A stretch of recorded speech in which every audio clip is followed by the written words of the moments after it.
morning. You're listening to BU in the Morning. We're broadcasting live from WTBU, the beat of Boston University. We're on 89.3 FM, 640 AM. You can catch us online at WTBUradio.org. If you're on the BU cable, if you're on the BU cable Channel 6, you can find us there as well. If you're on the go, we have apps for the iPhone and the Android. And call us at 617-353-6400 or send us an IM to WTBU Radio DJ. Today we have the Post-Meridian Players, Radio Players. How's it going, guys? How's life? How's Friday? Today's Friday. Let's go. Hi. Hi. Welcome. Thank you for having us. Yeah, I got a little email about the stuff that you guys do, and when I saw it, I was really excited because it's kind of unusual. Like, I'm assuming that you guys kind of do. Why don't we start by you telling us what you do? That might be the best way to do this. Sure. We're the Post-Meridian Radio Players. We do live shows and studio projects that recreate the golden age of radio, the old style of mysteries and horror and sci-fi and all that fun stuff that people created for radio broadcasts back in the 30s, 40s, and 50s. And we recreate it for today's audiences. Cool. So does that mean you guys are all sitting in studios all the time, recording your voices, or how? I'm actually really curious to know how live performances go. Well, we started off working in a studio, and then we started doing a couple live performances as fundraisers, and those proved very popular. And so now we tend to do a mystery show in the summers and a Halloween horror show, and we've been expanding on that way. For the live performances, we have our actors standing in front of microphones on a stage, well lit. They have their scripts in hand, and then we also have the Foley artists who create the live sound effects. And people come and they watch. Some people come and close their eyes so they can just listen, but a lot of people like to see how it's done. Cool, so it's kind of like lifting the veil. Yeah, very much. And we find, especially with the more exotic shows like the horror, the sci-fi and stuff, that by just creating an audio environment, it becomes very effective. So is it usually, do the live performances involve costumes, or it's just come as you are? Sometimes we have at least minimal costuming. And so for our larger productions, then we'll go full costume and makeup and make it a little more theatrical. It varies from show to show, and one thing about our performances, just as the original golden age of radio broadcasts, is that we often have one actor playing several roles. Oh. So, you may have 6 people up on stage playing 20 roles between them. So, and nobody leaves the stage, so there's no time for costume changes. But we generally try to at least have the costuming not detract from the experience. And there's a lot you can do with hats. Would you care to elaborate on that? well, for instance, the show I'm directing in this upcoming performance is the second show I've directed. That's an adaptation of Night of the Living Dead. Mm-hmm. The first show I directed was towards the beginning of the summer, and that was an adaptation of the classic sci-fi monster film Them, about radioactive bomb test creating giant mutant ants. And that had a lot of police officers in it and a lot of military personnel in it, and also some like scientists and stuff like that. So you could have the same performer put on a blue peaked cap to be a police officer, and then trade that for a tan peaked cap to be a general, and then trade that for a fedora to be a scientist or a professor or something like that. In fact, I was in that show, and I was the first one to die at the hands of the ants, pincers of the ants, And so I was a police officer at the beginning of the show, and then towards the end of the show, I was the general that was marshaling the forces of humanity to save America from giant ants. That's Joev, and his death scream was truly awesome, I have to say. And I'm Jay Sekora, by the way. Yeah, I was just going to ask you guys. I just got so excited at the prospect of hearing what you do. Forgot to ask you to introduce yourselves.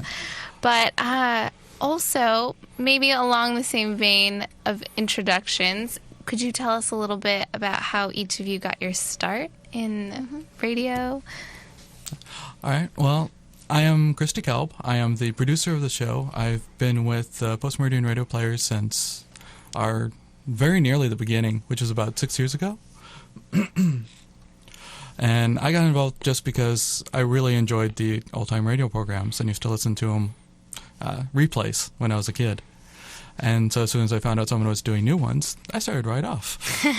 And so to my right is Jay, if you want to say hi again. Hi, I'm Jay Sekora, and I am adapting and directing, or I have adapted and am directing The Night of the Living Dead for tonight's show, going for the next couple of weekends.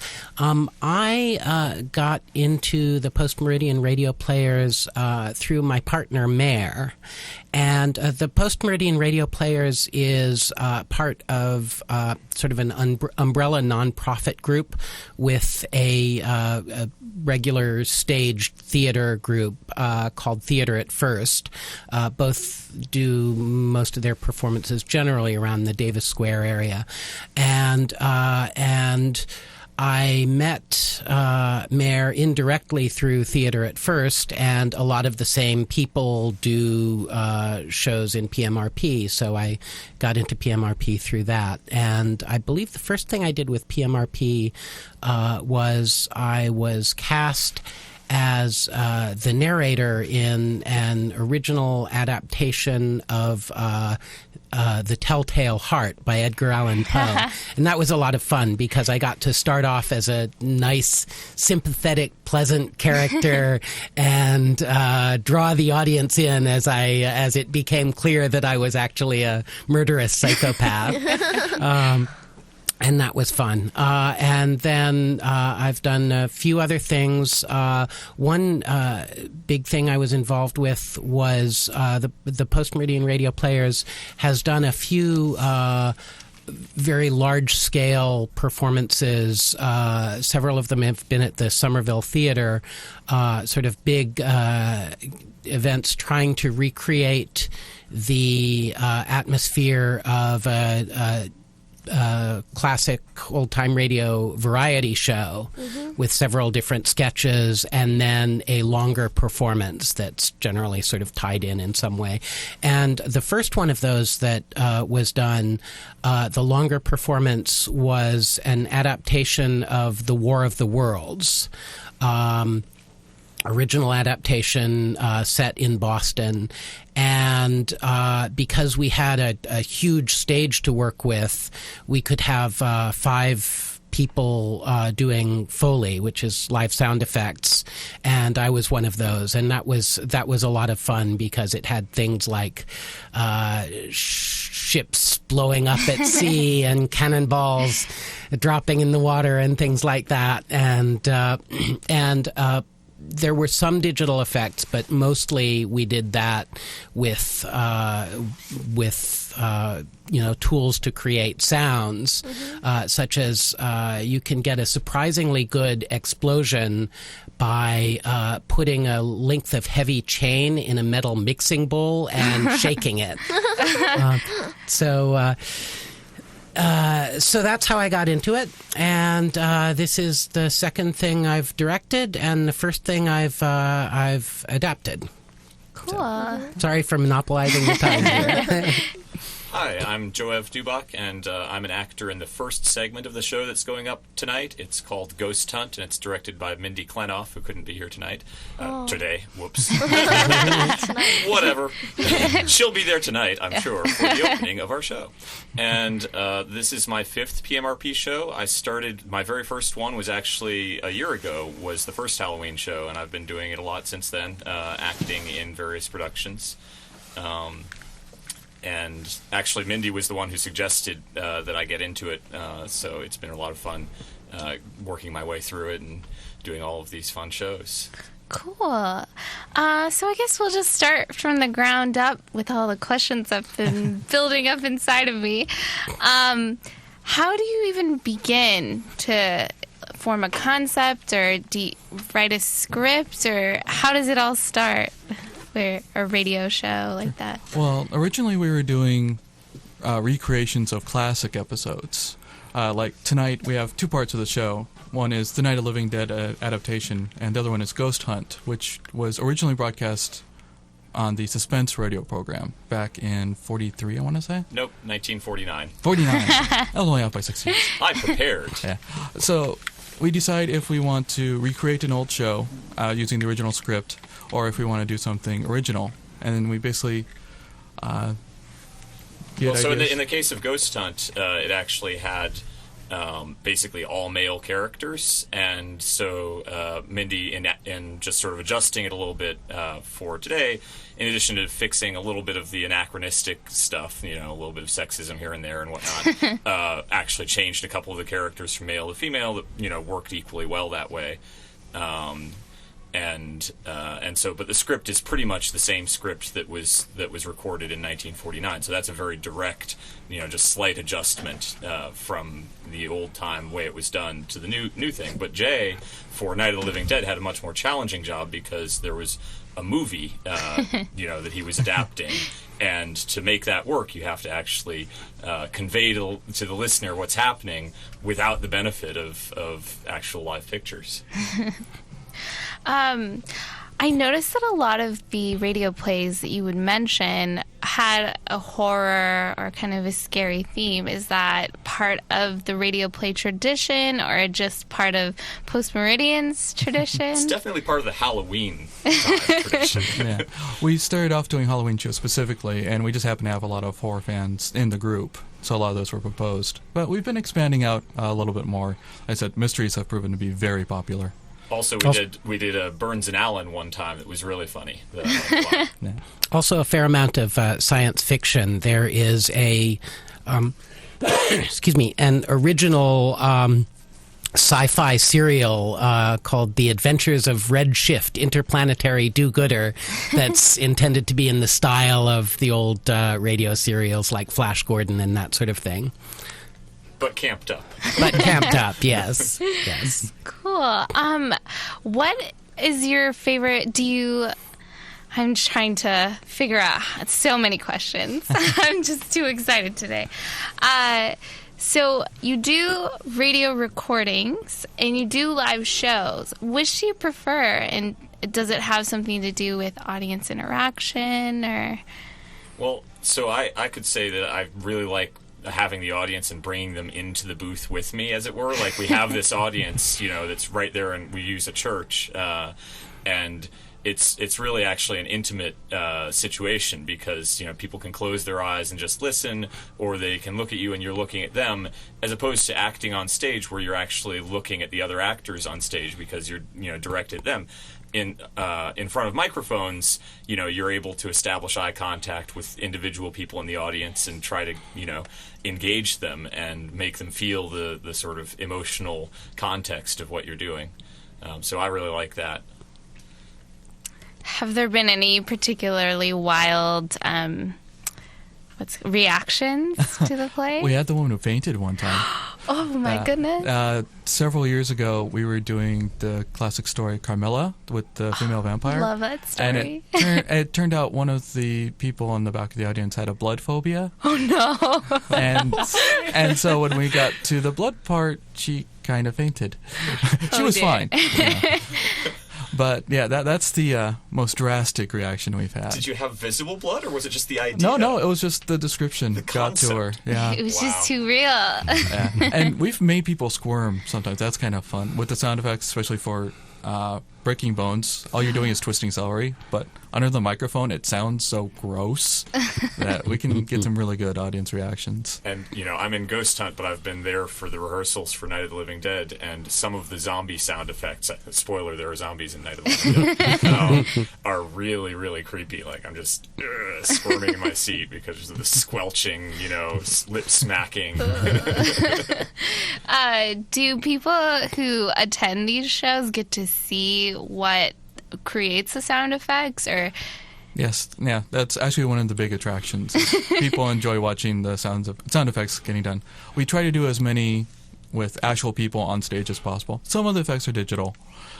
We don't blow up too many actual ships on stage. My favorite is the small door that we have. Yeah. Like, it has all sorts of knobs and, latches and chains on it so that, you can do all sorts of door opening and closing sounds. But, Cool. Yeah, it's like 1.5 feet tall. Yeah. Just a little door. It's an actual door. You could go through it if you were small. Like an Alice in Wonderland. Yeah. Do you ever find yourself out and about in your everyday life and you hear something and just think, oh, this would be amazing? Yeah, our Every sound now techs and have then, done yes. that. What have been some of the more surprising discoveries you've come across? Well, the celery for breaking bones, that was a surprising one. Do you ever have to refer to outside sources? Oh, yeah. We've done a lot of research, and we try to recreate the original sound effects, because like I said, it used to be a real profession. Right. So we doing a lot of imitating there. Also in Hollywood, a lot of their sound effects are basically the same techniques. Like for a punching sound, it's just punching a slab of meat. Because you need that fleshy sound. Yeah. What kind of, I guess, how extensive is the research that goes into developing an adaptation or putting on this kind of production? Well, it certainly varies from show to show. If we're working with an original script, or rather, if we're working with a script that was originally written as a radio play, there might not be a whole lot, just perhaps looking up costume details to make sure you don't have something anachronistic. For Night of the Living Dead, I did find myself doing a little bit of research. For instance, I had to write lots and lots of radio and TV dialogue to be running in the background while the foreground conversations were happening. In the movie, that's just little snippets, and there are cuts from scene to scene. But for a radio performance, that has to be one continuous narrative. So I had to look up things like, who was Secretary of Defense in 1968 and stuff like that.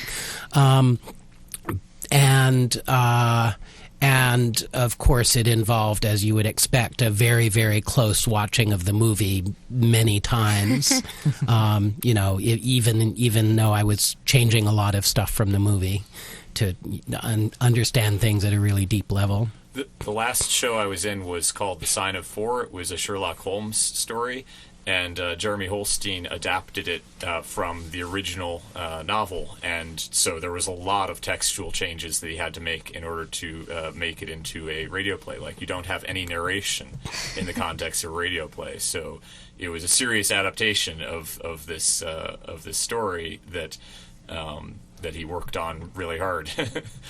So we do try to honor the original story as much as possible when we're adapting. We have to do it because it's changing from a movie to a radio show or from an original short story fiction.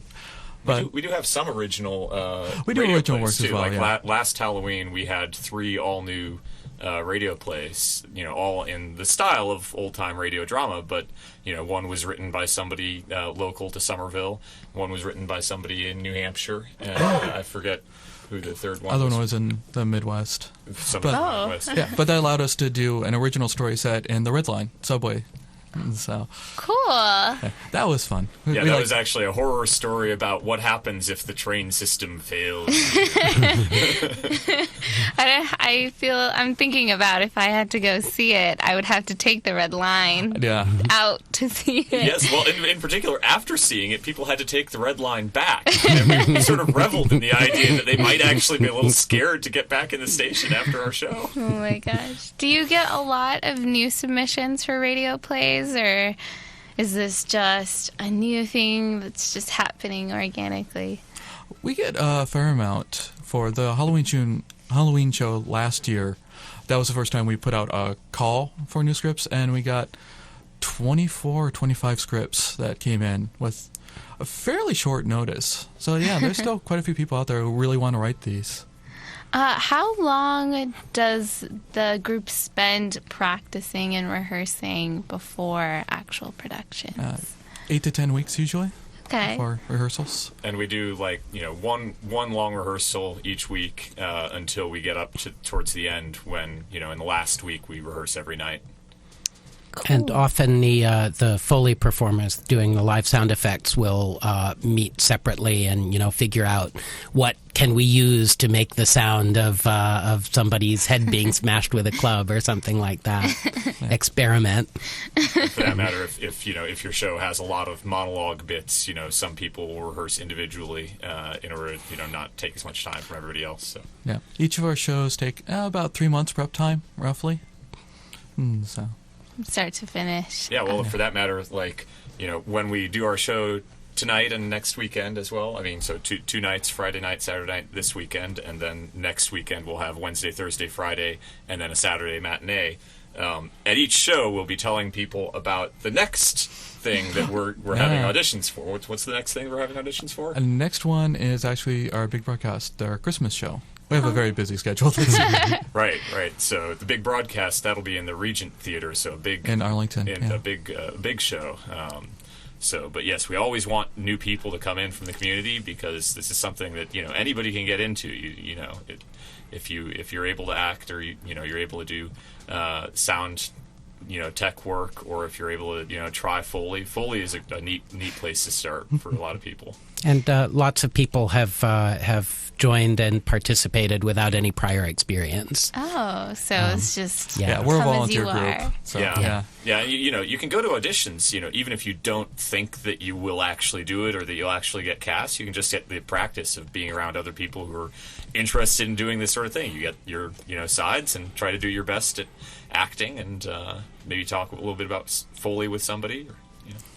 And I think this is a good time to mention the website, which is pmrp.org. Mm-hmm. And if you go there, you can find information about the current show, and there's a link to buy tickets or reserve tickets. And there's also information about upcoming performances and audition opportunities. And you can also buy CDs. Yeah, I was just going to ask you, if you can't make it to the show, where else can we find you? Do people play you on local radio? We've been played a few times. We do have a store on cdbaby.com. If you just search for Post-Meridian Radio Players or PMRP and we do record our shows and sell CDs at future shows and the Theater at First shows. Cool. What would you say makes for the perfect show? What's the recipe for a perfect storm, I guess? Putting Joev in the lead, obviously. Yes, absolutely. What you want for one is one that will create a good atmosphere. You want enough action, especially for today's audiences. They're used to a little bit of a faster pace, and just a little bit of laughs, a little bit of chills, depending on whether you want to for the comedy or for the drama. So. I'd say you need a lot of commitment. You need to actually commit to the jokes you're making, or the seriousness that you have, or the emotions that you're portraying. All of those, whatever the genre. If people can see you and be transported to something else, then that's what you want. Do each of you have little hidden talents related to radio or Foley that you want to share? My talent is finding old shows that I keep championing. The reason why we're doing Ghost Hunt, it's one of my favorite episodes ever. And I kept saying, yes, we need to do this one. And yeah, I guess I didn't mention that, I'm in that show and I'm playing a radio DJ, in fact. So if you have any pointers on, what I should do to best portray a radio DJ, I would be open to it. I feel like I should be taking notes from you. So the original actor who did my show was in 1949. He is named Ralph Edwards, and he actually created a lot of TV programs and radio programs that you might have heard of, like Name That Tune and This Is Your Life. Oh. So it's sort of neat to be trying to do the same things that somebody else did in 1949. When I first was doing the audition for it, I actually listened to. There's a recording you can go and find on YouTube of the Suspense episode of Ghost Hunt, starring Ralph Edwards, and so I listened to it once, and I've been very conscientious about not listening to it since then because I don't want to bias my performance. Yeah, I was just going to ask if you ever listen to some of the older productions of shows that you're putting on, or do you try and stay away from them so it can be as authentic as possible? a lot of our members are big fans of the old radio programs. But when we get into actually recreating them, then it gets a little tricky because we don't want to do just a straight reproduction. We want to put our own spin on it. As Joev said, he's been avoiding it after listening to it once. Jay, unfortunately, has had to watch Night of the Living Dead about 800 times. Oh, poor me. And I think it varies from show to show. And for instance, with Night of the Living Dead, there's an awful lot that has to change because the film is very, very visual and has lots of long, quiet pans and that sort of thing. But mention what you had to do with the Barbara character. Pardon? Barbara, what do you had to change for that? Yeah, I'll get to that in a minute. But I also wanted to sort of recreate the feel of the original as much as I can, and in particular, there were a bunch of iconic lines like "They're coming to get you, Barbara," that I didn't want to change very much because I didn't want an audience who was familiar with the film to feel shortchanged. So that might be a slightly unusual situation. So the Barbara character in the film, the female lead, Barbara, is more or less catatonic through most of the film. She has a major shock at the beginning of the film, and it just shakes her up so much that she can barely speak through the rest of the film. And that was effective in the film. As I understand it, it was just that wasn't what the filmmaker planned. It was just the actress did that in auditions, and they thought, hey, that's really good, we should use that. But it doesn't translate to radio very well, having a character just being silent and non-responsive. So I had to give her a lot more dialogue, but I wanted to make her sort of similarly loopy and out of it, but doing it through dialogue rather than visually. So that sort of changed the characterization a little bit. And another change I had to make was rearrange some of the events of the film so that characters were together rather than alone, so they could talk to each other about what they were experiencing. Yep. And a quick shout out to Samantha Amadeo, who is our actress who plays Barbara, who is doing an amazing job. A spectacular job. She's playing Barbara for most of the show, but she also has a cameo as another character, which I think our audiences will really enjoy. Cool. I know you mentioned earlier about being really in and of the community. How else does Post-Meridian get involved with stuff going on in Somerville? Well, we try to be active in the Somerville arts community, supporting other shows, giving free publicity, things like that, sharing advice when necessary. Every now and then other groups will try their hand at radio drama, which is great. And we'll share props and things like that. And our sister group, Theater at First, has done some fundraisers. And in particular, last night and the night before, they did a show called The Bully Plays, which was a fundraiser for a Somerville anti-bullying organization. That was at the Somerville Theater. And have done some other things like that.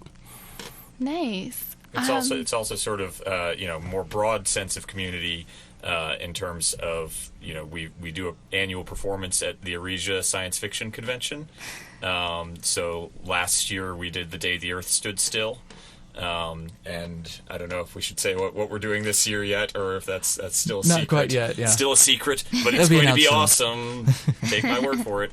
And then just sort of all of these other. I mean, we're not the only group in the country or North America that does this. We talk with people in other cities that do these sorts of old time radio drama, and sometimes even cover some of their material. What was the one that was from Canada? That was now I'm blanking on it. The team that doesn't never mind. Well, speaking of other organizations, Chris, perhaps you want to mention the Ride Across America?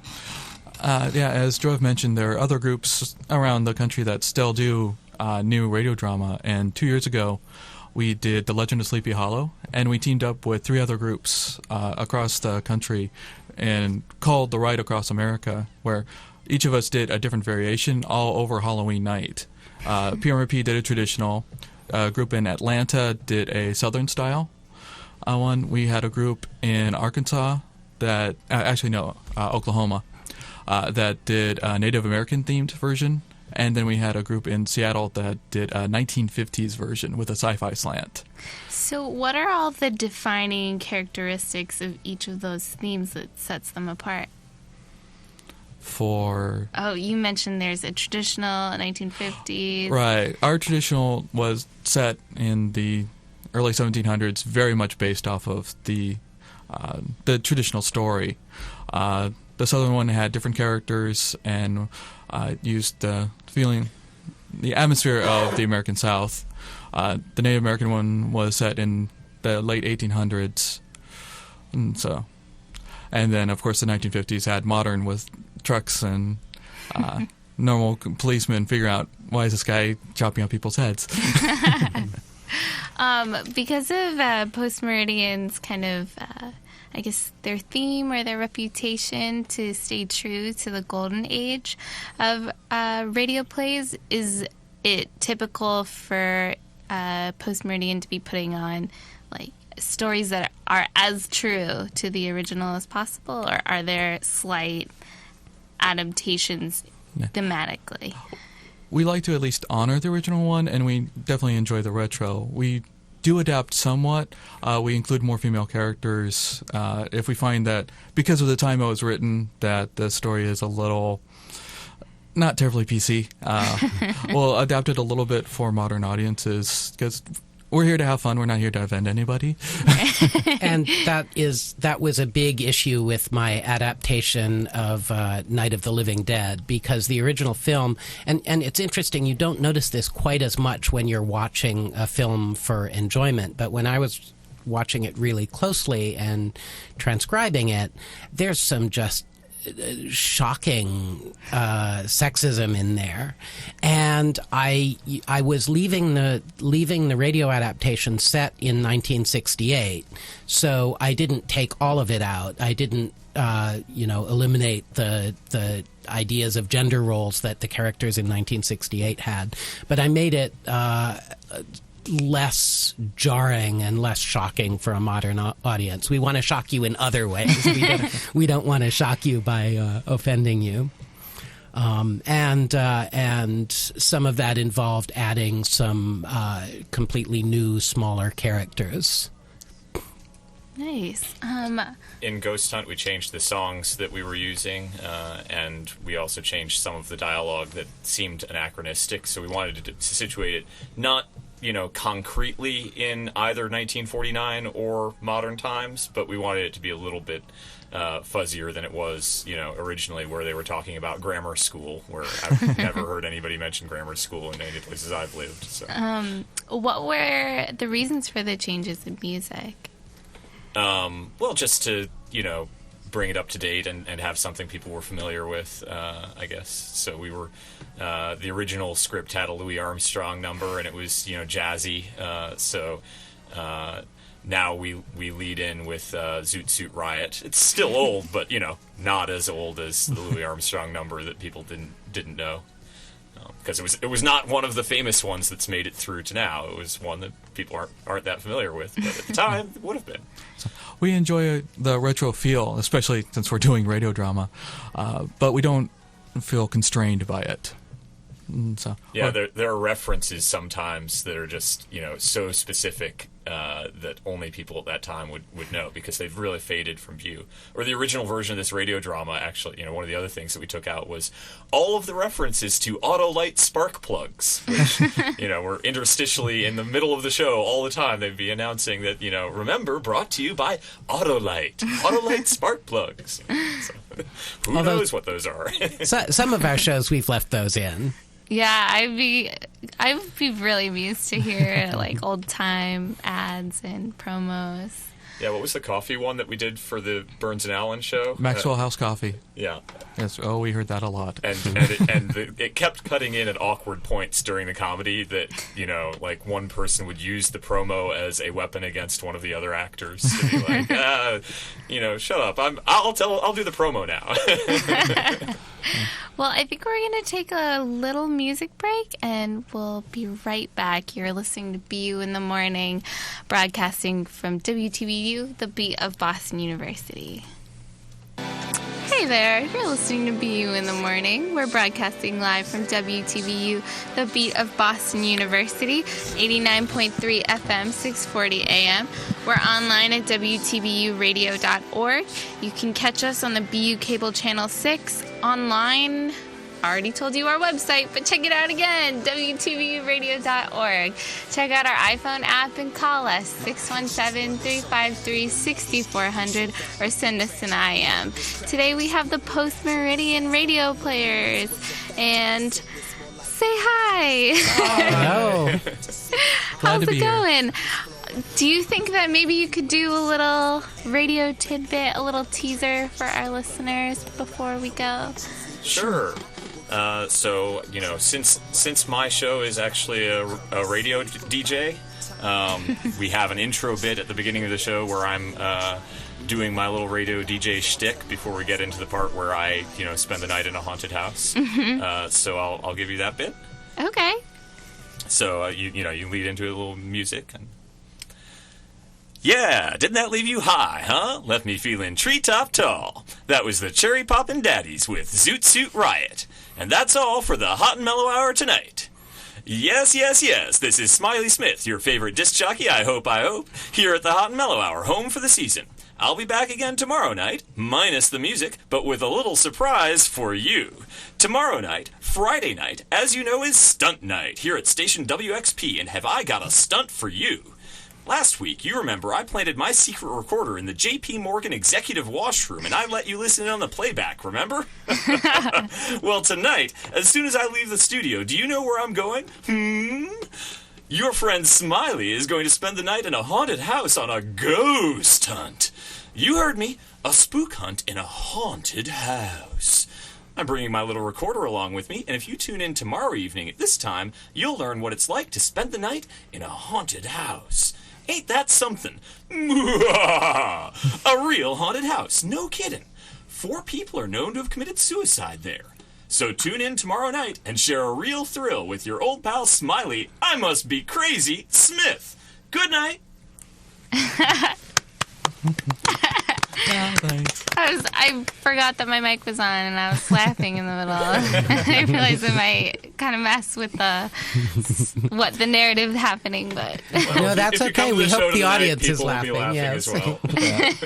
So we send our DJ to a haunted house, and nothing will go wrong. Nothing at all. that can't be a bad idea at all. So I know Emmett, my co-DJ, had some questions. Yeah, I had a couple of questions. I was just wondering, so you try and do classic stories, it sounds like. I was wondering if you have ever done or ever thought about doing like a more modern movie, adapting it to a radio screenplay. So we enjoyed the classics, and the first few years we did only classics. We've been expanding into more modern stories. Of course, for the more modern movies, then we have to deal with copyright, and it can get expensive. But we certainly would like to do more modern and more recent releases. Yeah, certainly if there was, anybody with like any sort of independent film that was interested in having it adapted for radio, like we'd love to do that. Yeah. Luckily, Night of the Living Dead is public domain right now, so that's how we're able to do that one. Nice. So I take it you're doing a show in town? Yes, it's opening tonight, and so how would I get tickets and go to this? You want to visit our website at PMRP.org. It has all the ticketing information there. Tickets are $15 or $12 for students, and we have shows tonight and tomorrow night at 8 p.m., and then next week we have shows Wednesday through Saturday. And we're doing a costume contest on Halloween night. And the Saturday show is the second Saturday show is a matinee. Closing night is a matinee at 2 p.m. The other shows are at 8 p.m. Cool. So, and all of this is at the Responsible Grace Church in Davis Square in Somerville. Thank you. It's very, you can get there on the Red Line. Of course, on the 2 Saturdays, I understand the Red Line is having some diversions. You have to take busing. the bus Yeah. for part of it, but every other day you can take the Red Line. And it's just a short walk from the Davis Square stop. Just look for the Domino's. We're right across the street. Right across the street from Domino's. If all this interview and little snippets of the show weren't enough to pique your interest, or you just didn't remember, the website again is PMRP.org. Correct. And you can find not just information for tonight's show, but future shows. Mm-hmm. And past shows, too. And past shows. Yeah. Are there recordings of past shows? Do you have a YouTube you want to plug? We have a couple of our older shows available as podcasts from our website. And then you can also go to cdbaby.pmrp.org for some of our more professional works for sale. Nice. Well, thanks so much for coming in. For those of you just tuning in, you've been listening to the Post-Meridian Radio Players. And be sure this is the third time, but I need to tell you again to check out their show, Night of the Living Dead, tonight. I guess we're going to go back to more music and hopefully another talk break. We'll see. Happy Friday. Thanks very much. Thank you so much for having us. Thanks for for coming in. Yay.